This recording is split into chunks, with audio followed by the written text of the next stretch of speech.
मालिकों को बिना बताए जमीन पर कब्जा किया जा रहा था।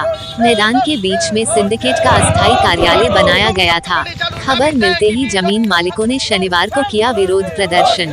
अस्थायी कार्यालय में आगजनी की घटना घटी। अंडाल उखड़ा रोड पर दक्षिण खंड गाँव से सटे इलाके में कृषि भूमि है। यहाँ ईसीएल की परित्यक्त मधुजोड़ कोलियरी और कई जमीनें हैं। ईसीएल सूत्रों के अनुसार निजी पहल के तहत परित्यक्त मधुजोड़ कोलियरी को फिर से खोला जाएगा।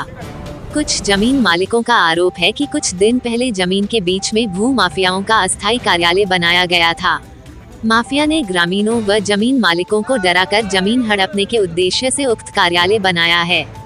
खबर मिलने के बाद जमीन मालिकों के संगठन कृषि जमीन जीवन जीविका रक्षा समिति के सदस्यों ने शनिवार को कार्यालय के सामने किया विरोध प्रदर्शन। আজকে আমাদের এখানে একটা কোল ব্লক লিজ হোল্ডার, সেই লিজ হোল্ডারে একটা কয়লা খনি সম্প্রসারণ হওয়ার কথাবার্তা দীর্ঘদিন ধরে চলছে। আমরা বিভিন্ন জায়গায় ডিএম, বিডিও, জিএম এবং সিএমডির কাছে আমরা সেই ডেপুটেশন দিয়েছি, দুবারও দিয়েছি। প্রথমত দিয়েছি, অ্যাজিটেশন দেখিয়েছি। এখন ঘটনা হচ্ছে এখানে 30টা চাকরি বাকি আছে, 1 একরের কেস। সেই 30টা চাকরির জন্য 90 বিঘা জমি আমরা ইসিএলকে রেজিস্ট্রি করে দিয়েছি।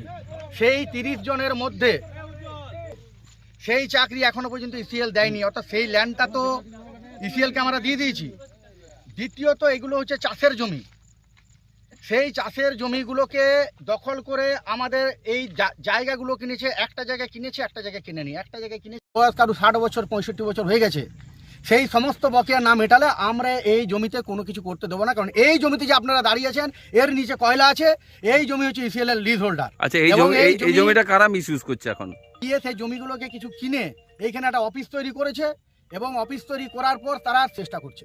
এবং কিভাবে জমি নিচ্ছে, একটা জমি নিচ্ছে, একটা জমি নিচ্ছে না, আরেকটা জমি নিচ্ছে, দুটো জমি বাদ, এই বিচ্ছুরিতভাবে নিয়ে নিচ্ছে তারা। এখানে একটা প্রাইভেটের একটা খনি খোলা মুখ খনি উদ্যোগ নিয়েছে।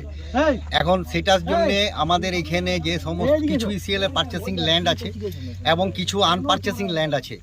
এবং সব থেকে সর্বোপরি বড় কথা হচ্ছে গিয়ে পড়ে যে আমাদের এখানে 30টা মানে সার্ভিস, যেটা মাত্র 9,900 টাকা দিয়ে পরে 1 একর করে পরে ল্যান্ড পারচেসিং করেছে। তার কোনো চাকরি, তার কোনো কম্পেনসেশন, কোনো কিছু দেওয়া হয়নি। এবং